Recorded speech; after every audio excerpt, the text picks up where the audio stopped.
พี่น้องไปทั้งนั้นไซไปซะเนาะไปกินบักข้าวอ่อนอยู่ทั้งนั้นไปทั้งสารวัตรในวันสารไซเนาะ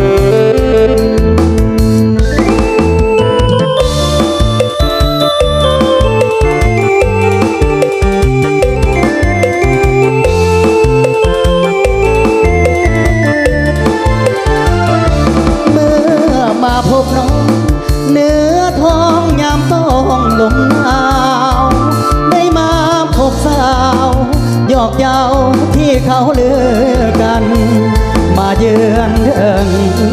ดินแดนแคว้นสารวันอายอยู่นครเวียงจันทร์คิดอยากผูกพันกับน้องแก้วตา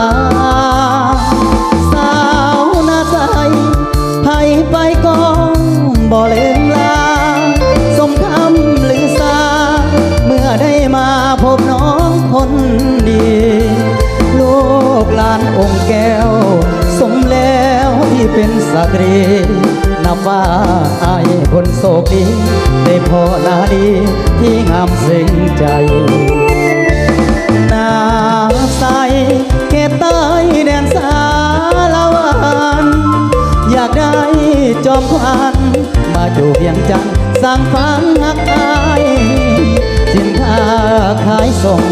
บักเผาอ่อนน้ำหวานจับใจส่งคำสาลือไปไกลบักเผาหน้าใสถือใจแท้เด้เกินรถเมล์จากลาน้องสาวนาใสขอห่างเพียงกายแต่หัวใจฝากไว้กับนางคนบนโยสมคงได้สมปรารถนามาอยู่เป็นผู้สีวาไม่ปรารถนาน้องสาว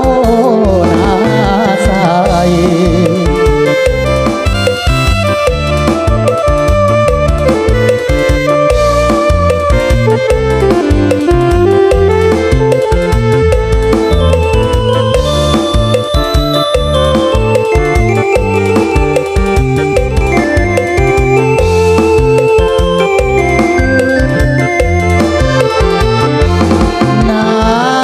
ใสเขตใต้แดนสารวันอยากได้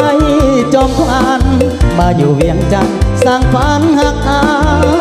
ยสินค้าขายส่ง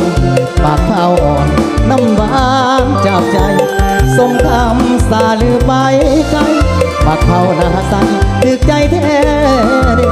เกินรถเมล์จากลาน้องสาวนาใส